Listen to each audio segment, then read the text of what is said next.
Kitab Galatia dari Paulus, seorang rasul, bukan karena manusia, juga bukan oleh seorang manusia, melainkan oleh Yesus Kristus dan Allah Bapa yang telah membangkitkan Dia dari antara orang mati, dan dari semua saudara-saudara yang ada bersama-sama dengan aku. Kepada jemaat-jemaat di Galatia, kasih karunia menyertai kamu, dan damai sejahtera dari Allah Bapa kita dan dari Tuhan Yesus Kristus, yang telah menyerahkan dirinya karena dosa-dosa kita, untuk melepaskan kita dari dunia jahat yang sekarang ini, menurut kehendak Allah dan Bapa kita. Baginya lah kemuliaan selama-lamanya. Amin. Aku heran bahwa kamu begitu lekas berbalik daripada Dia, yang oleh kasih karunia Kristus telah memanggil kamu, dan mengikuti suatu Injil lain, yang sebenarnya bukan Injil. Hanya ada orang yang mengacaukan kamu, dan yang bermaksud untuk memutarbalikkan Injil Kristus. Tetapi, sekalipun kami atau seorang malaikat dari surga yang memberitakan kepada kamu suatu Injil yang berbeda dengan Injil yang telah kami beritakan kepadamu, terkutuklah dia. Seperti yang telah kami katakan dahulu, sekarang kukatakan sekali lagi, jikalau ada orang yang memberitakan kepadamu suatu Injil yang berbeda dengan apa yang telah kamu terima, terkutuklah dia. Jadi bagaimana sekarang? Adakah ku cari kesukaan manusia atau kesukaan Allah? Adakah ku coba berkenan kepada manusia? Sekiranya aku masih mau mencoba berkenan kepada manusia, maka aku bukanlah hamba Kristus. Sebab aku menegaskan kepadamu, saudara-saudaraku, bahwa Injil yang kuberitakan itu bukanlah Injil manusia. Karena aku bukan menerimanya dari manusia, dan bukan manusia yang mengajarkannya kepadaku, tetapi aku menerimanya oleh penyataan Yesus Kristus. Sebab kamu telah mendengar tentang hidupku dahulu dalam agama Yahudi. Tanpa batas aku menganiaya jemaat Allah dan berusaha membinasakannya. Dan di dalam agama Yahudi, aku jauh lebih maju dari banyak teman yang sebaya dengan aku di antara bangsaku, sebagai orang yang sangat rajin memelihara adat istiadat nenek moyangku. Tetapi waktu Ia yang telah memilih aku sejak kandungan ibuku dan memanggil aku oleh kasih karunia-Nya, berkenan menyatakan anaknya di dalam aku, supaya aku memberitakan Dia di antara bangsa-bangsa bukan Yahudi. Maka sesaat pun aku tidak minta pertimbangan kepada manusia. Juga aku tidak pergi ke Yerusalem mendapatkan mereka yang telah menjadi rasul sebelum aku. Tetapi aku berangkat ke tanah Arab, dan dari situ kembali lagi ke Damsyik. Lalu 3 tahun kemudian, aku pergi ke Yerusalem untuk mengunjungi Kefas, dan aku menumpang 15 hari di rumahnya. Tetapi aku tidak melihat seorang pun dari rasul-rasul yang lain, kecuali Yakobus, saudara Tuhan Yesus. Di hadapan Allah kutegaskan, apa yang kutuliskan kepadamu ini benar. aku tidak berdusta. Kemudian aku pergi ke daerah-daerah Syria dan Kilikia. Tetapi rupaku tetap tidak dikenal oleh jemaat-jemaat Kristus di Yudea. Mereka hanya mendengar bahwa Ia yang dahulu menganiaya mereka sekarang memberitakan iman yang pernah hendak dibinasakannya, dan mereka memuliakan Allah karena aku.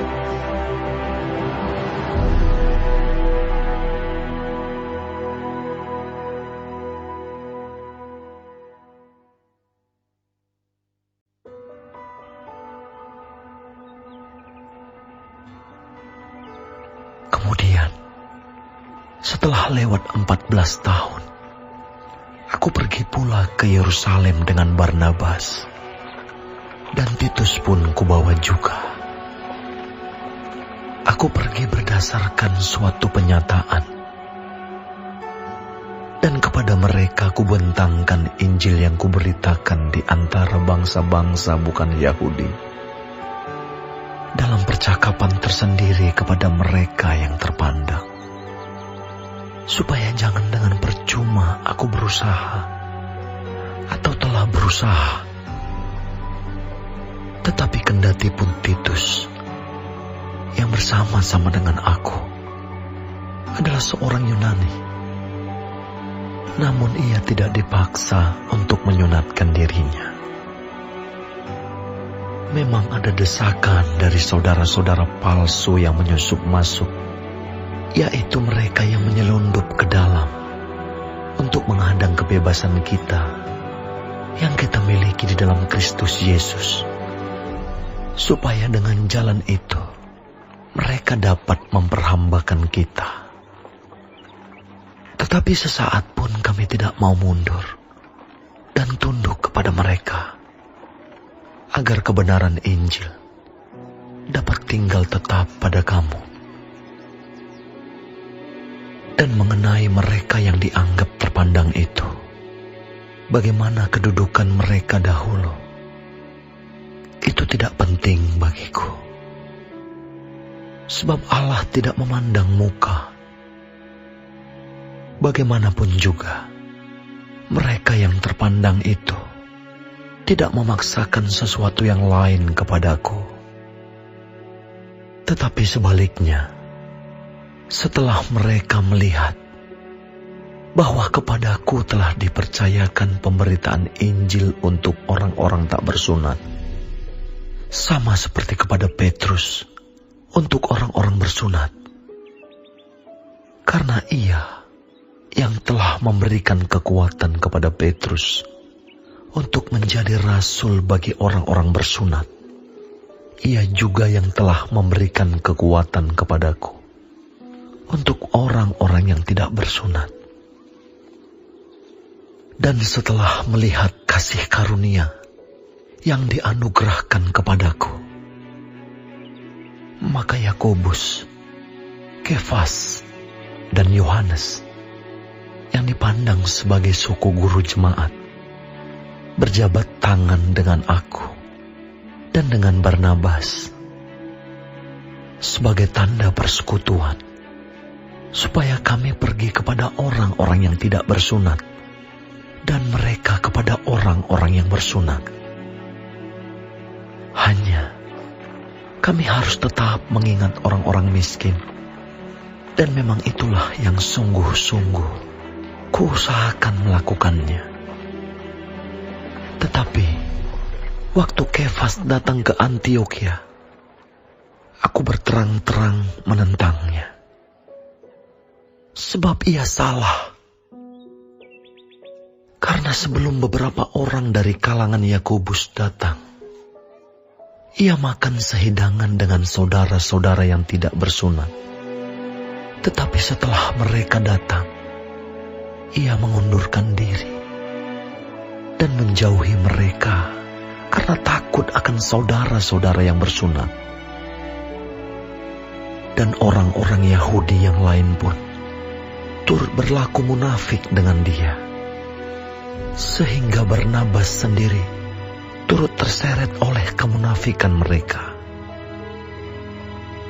Tetapi waktu kulihat bahwa kelakuan mereka itu tidak sesuai dengan kebenaran Injil, aku berkata kepada Kefas di hadapan mereka semua, "Jika engkau, seorang Yahudi, hidup secara kafir dan bukan secara Yahudi, bagaimanakah engkau dapat memaksa saudara-saudara yang tidak bersunat untuk hidup secara Yahudi? Menurut kelahiran, kami adalah orang Yahudi dan bukan orang berdosa dari bangsa-bangsa lain. Kamu tahu bahwa tidak seorang pun yang dibenarkan oleh karena melakukan hukum Taurat, tetapi hanya oleh karena iman dalam Kristus Yesus. Sebab itu kami pun telah percaya kepada Kristus Yesus, supaya kami dibenarkan oleh karena iman dalam Kristus dan bukan oleh karena melakukan hukum Taurat. Sebab tidak ada seorang pun yang dibenarkan oleh karena melakukan hukum Taurat. Tetapi jika kami sendiri, sementara kami berusaha untuk dibenarkan dalam Kristus, ternyata adalah orang-orang berdosa, apakah hal itu berarti bahwa Kristus adalah pelayan dosa? Sekali-kali tidak. Karena jikalau aku membangun kembali apa yang telah kurombak, aku menyatakan diriku sebagai pelanggar hukum Taurat. Sebab aku telah mati oleh hukum Taurat untuk hukum Taurat, supaya aku hidup untuk Allah. Aku telah disalibkan dengan Kristus. Namun aku hidup, tetapi bukan lagi aku sendiri yang hidup, melainkan Kristus yang hidup di dalam aku. Dan hidupku yang kuhidupi sekarang di dalam daging adalah hidup oleh iman dalam Anak Allah yang telah mengasihi aku dan menyerahkan dirinya untuk aku. Aku tidak menolak kasih karunia Allah, sebab sekiranya ada kebenaran oleh hukum Taurat, maka sia-sialah kematian Kristus.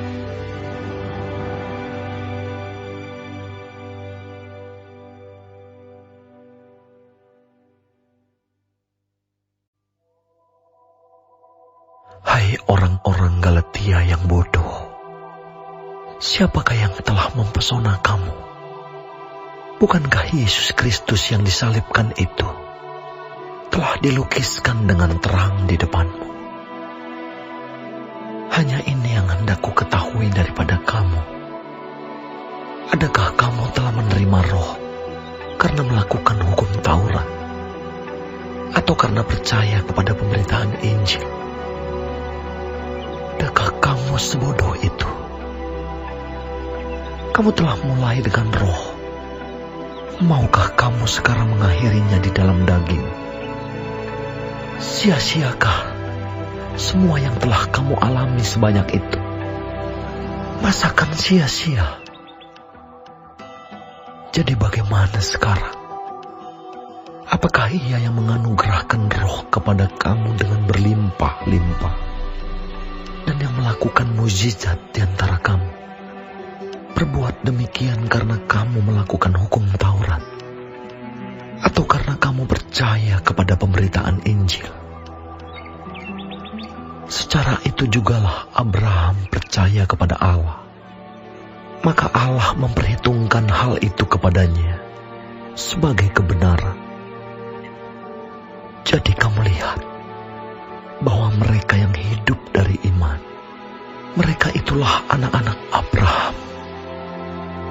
Dan kitab suci yang sebelumnya mengetahui bahwa Allah membenarkan orang-orang bukan Yahudi oleh karena iman, telah terlebih dahulu memberitakan Injil kepada Abraham. Olehmu, segala bangsa akan diberkati. Jadi mereka yang hidup dari iman, mereka yang diberkati bersama-sama dengan Abraham yang beriman itu. Karena semua orang yang hidup dari pekerjaan hukum Taurat berada di bawah kutuk. Sebab ada tertulis, terkutuklah orang yang tidak setia melakukan segala sesuatu yang tertulis dalam kitab hukum Taurat. Dan bahwa tidak ada orang yang dibenarkan di hadapan Allah karena melakukan hukum Taurat adalah jelas. Karena orang yang benar akan hidup oleh iman. Tetapi dasar hukum Taurat bukanlah iman, melainkan siapa yang melakukannya akan hidup karenanya. Kristus telah menebus kita dari kutuk hukum Taurat dengan jalan menjadi kutuk karena kita. Sebab ada tertulis, terkutuklah orang yang digantung pada kayu salib. Yesus Kristus telah membuat ini, supaya di dalam Dia berkat Abraham sampai kepada bangsa-bangsa lain, sehingga oleh iman kita menerima roh yang telah dijanjikan itu. Saudara-saudara, baiklah kupergunakan suatu contoh dari hidup sehari-hari, suatu wasiat yang telah disahkan, sekalipun ia dari manusia, tidak dapat dibatalkan atau ditambahi oleh seorang pun. Adapun kepada Abraham diucapkan segala janji itu, dan kepada keturunannya. Tidak dikatakan kepada keturunan-keturunannya, seolah-olah dimaksud banyak orang, tetapi hanya satu orang, dan kepada keturunanmu, yaitu Kristus. Maksudku ialah janji yang sebelumnya telah disahkan Allah tidak dapat dibatalkan oleh hukum Taurat yang baru terbit 430 tahun kemudian, sehingga janji itu hilang kekuatannya. Sebab jikalau apa yang ditentukan Allah berasal dari hukum Taurat, ia tidak berasal dari janji. Tetapi justru oleh janjilah Allah telah menganugerahkan kasih karunia-Nya kepada Abraham. Kalau demikian, apakah maksudnya hukum Taurat? Ia ditambahkan oleh karena pelanggaran-pelanggaran, sampai datang keturunan yang dimaksud oleh janji itu. Dan ia disampaikan dengan perantaraan malaikat-malaikat ke dalam tangan seorang pengantara. Seorang pengantara bukan hanya mewakili satu orang saja, sedangkan Allah adalah satu. Kalau demikian, bertentangankah hukum Taurat dengan janji-janji Allah? Sekali-kali tidak. Sebab andai kata hukum Taurat diberikan sebagai sesuatu yang dapat menghidupkan, maka memang kebenaran berasal dari hukum Taurat. Tetapi kitab suci telah mengurung segala sesuatu di bawah kekuasaan dosa, supaya oleh karena iman dalam Kristus, janji itu diberikan kepada mereka yang percaya. Sebelum iman itu datang, kita berada di bawah pengawalan hukum Taurat dan dikurung sampai iman itu telah dinyatakan. Jadi, hukum Taurat adalah penuntun bagi kita sampai Kristus datang, supaya kita dibenarkan karena iman. Sekarang iman itu telah datang. Karena itu, kita tidak berada lagi di bawah pengawasan penuntut.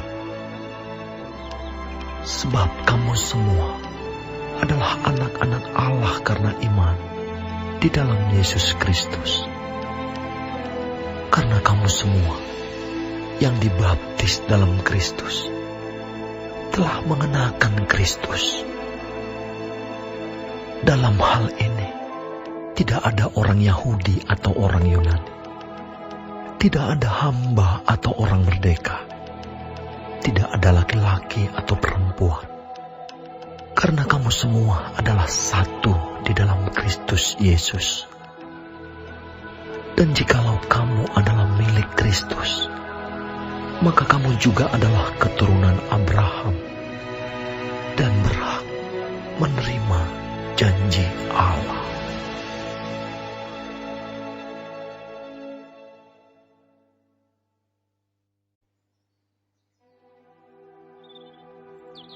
Yang dimaksud ialah, selama seorang ahli waris belum akil balik, sedikit pun ia tidak berbeda dengan seorang hamba.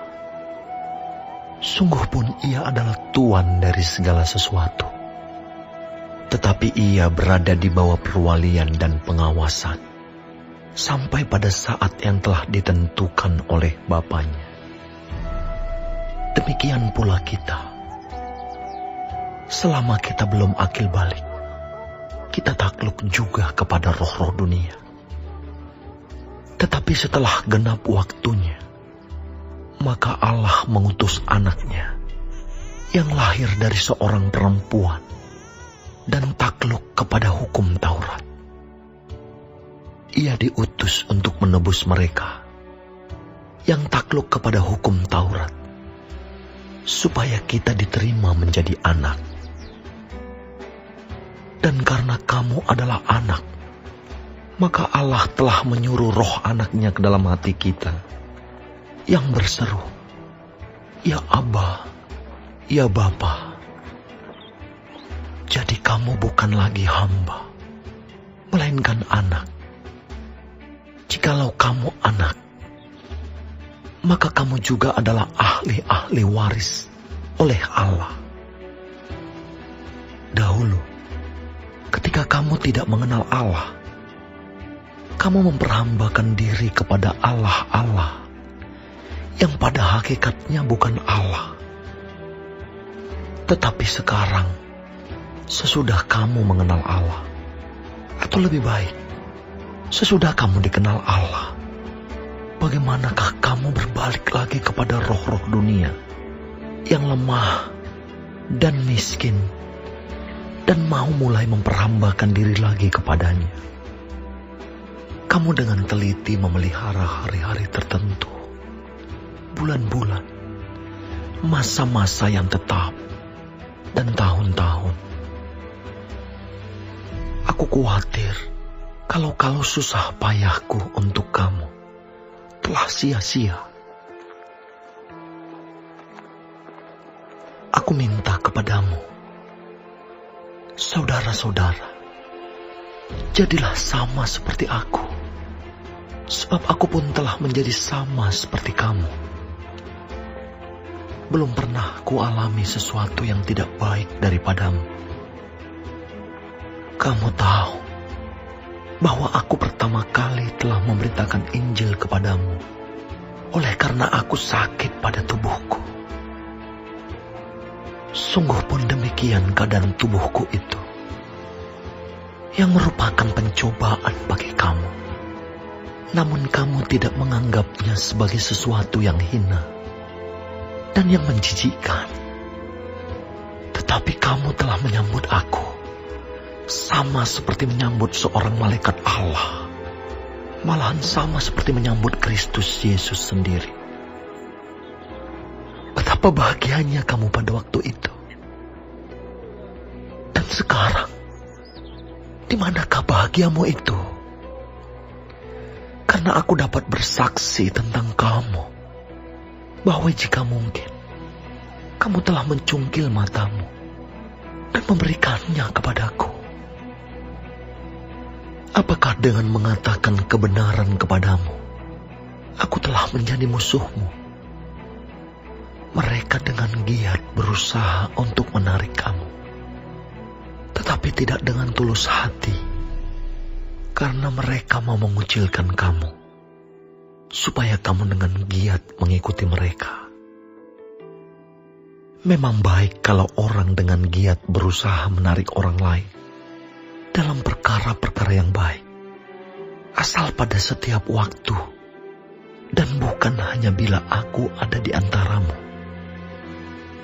Hai anak-anakku, karena kamu aku menderita sakit bersalin lagi, sampai rupa Kristus menjadi nyata di dalam kamu. Betapa rinduku untuk berada di antara kamu pada saat ini, dan dapat berbicara dengan suara yang lain, karena aku telah habis akal menghadapi kamu. Katakanlah kepadaku, hai kamu yang mau hidup di bawah hukum Taurat, tidakkah kamu mendengarkan hukum Taurat?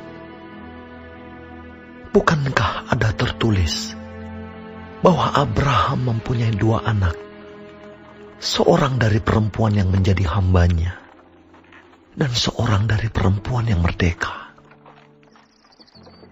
Tetapi anak dari perempuan yang menjadi hambanya itu diperanakkan menurut daging, dan anak dari perempuan yang merdeka itu oleh karena janji. Ini adalah suatu kiasan, sebab kedua perempuan itu adalah 2 ketentuan Allah. Yang satu berasal dari Gunung Sinai dan melahirkan anak-anak perhambaan. Itulah Hagar. Hagar ialah Gunung Sinai di tanah Arab, dan ia sama dengan Yerusalem yang sekarang, karena ia hidup dalam perhambaan dengan anak-anaknya. Tetapi Yerusalem surgawi adalah perempuan yang merdeka, dan ialah ibu kita.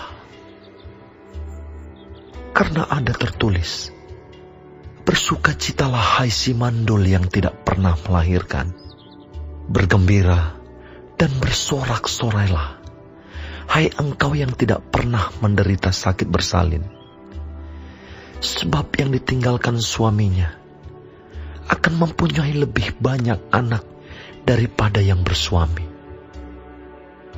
Dan kamu, saudara-saudara, kamu sama seperti Ishak adalah anak-anak janji. Tetapi seperti dahulu, dia yang diperanakkan menurut daging menganiaya yang diperanakkan menurut roh. Demikian juga sekarang ini. Tetapi apa kata nas kitab suci?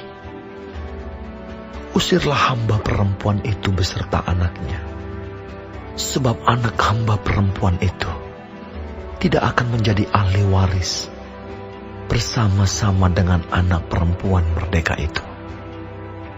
Karena itu, saudara-saudara, kita bukanlah anak-anak hamba perempuan, melainkan anak-anak perempuan merdeka.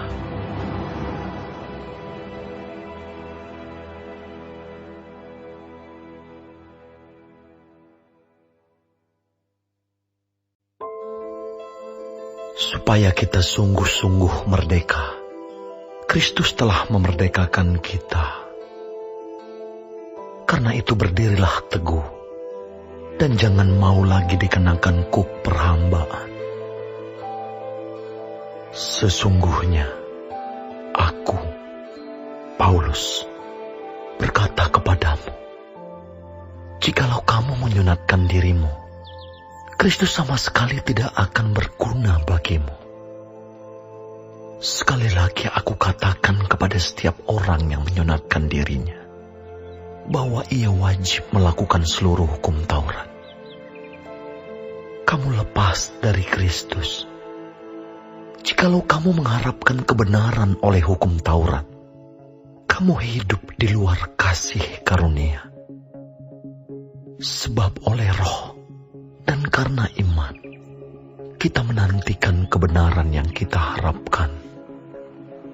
Sebab bagi orang-orang yang ada di dalam Kristus Yesus, hal bersunat atau tidak bersunat tidak mempunyai sesuatu arti. Hanya iman yang bekerja oleh kasih. Dahulu kamu berlomba dengan baik. Siapakah yang menghalang-halangi kamu? Sehingga kamu tidak menuruti kebenaran lagi. Ajakan untuk tidak menurutinya lagi bukan datang dari Dia yang memanggil kamu. Sedikit lagi sudah mengkhamirkan seluruh adonan. Dalam Tuhan, aku yakin tentang kamu, bahwa kamu tidak mempunyai pendirian lain daripada pendirian ini. Tetapi barang siapa yang mengacaukan kamu, ia akan menanggung hukumannya, siapapun juga dia. Dan lagi aku ini, saudara-saudara, jikalau aku masih memberitakan sunat, mengapakah aku masih dianiaya juga? Sebab kalau demikian, salib bukan batu sandungan lagi. Baiklah mereka yang menghasut kamu itu, mengebirikan saja dirinya. Saudara-saudara, memang kamu telah dipanggil untuk merdeka. Tetapi janganlah kamu mempergunakan kemerdekaan itu sebagai kesempatan untuk kehidupan dalam dosa. Melainkan, layanilah seorang akan yang lain oleh kasih. Sebab seluruh hukum Taurat tercakup dalam satu firman ini, yaitu, kasihilah sesamamu manusia seperti dirimu sendiri.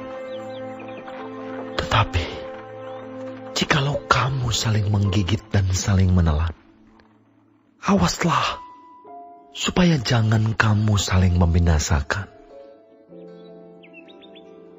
Maksudku ialah, hiduplah oleh Roh, maka kamu tidak akan menuruti keinginan daging. Sebab keinginan daging berlawanan dengan keinginan Roh, dan keinginan Roh berlawanan dengan keinginan daging, karena keduanya bertentangan. Sehingga kamu setiap kali tidak melakukan apa yang kamu kehendaki. Akan tetapi, jikalau kamu memberi dirimu dipimpin oleh Roh, maka kamu tidak hidup di bawah hukum Taurat. Perbuatan daging telah nyata, yaitu percabulan, kecemaran, hawa nafsu, penyembahan berhala, sihir, perseteruan, perselisihan, iri hati, amarah, kepentingan diri sendiri, percideraan, roh pemecah, kedengkian, kemabukan, pesta pora dan sebagainya. Terhadap semuanya itu kuperingatkan kamu, seperti yang telah kubuat dahulu, bahwa barang siapa melakukan hal-hal yang demikian, ia tidak akan mendapat bagian dalam kerajaan Allah. Tetapi buah Roh ialah kasih, sukacita, damai sejahtera, kesabaran, kemurahan, kebaikan, kesetiaan, kelemah lembutan, penguasaan diri. Tidak ada hukum yang menentang hal-hal itu.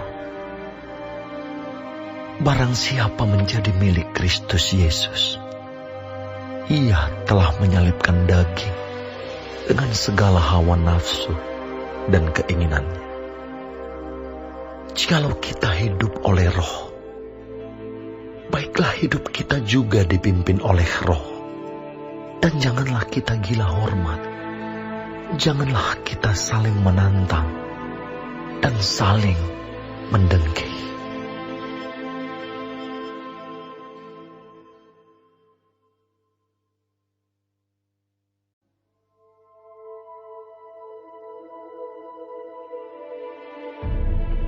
Saudara-saudara, kalaupun seorang kedapatan melakukan suatu pelanggaran, maka kamu yang rohani harus memimpin orang itu ke jalan yang benar dalam roh lemah lembut, sambil menjaga dirimu sendiri, supaya kamu juga jangan kena pencobaan. Bertolong-tolonganlah menanggung beban. Demikianlah kamu memenuhi hukum Kristus.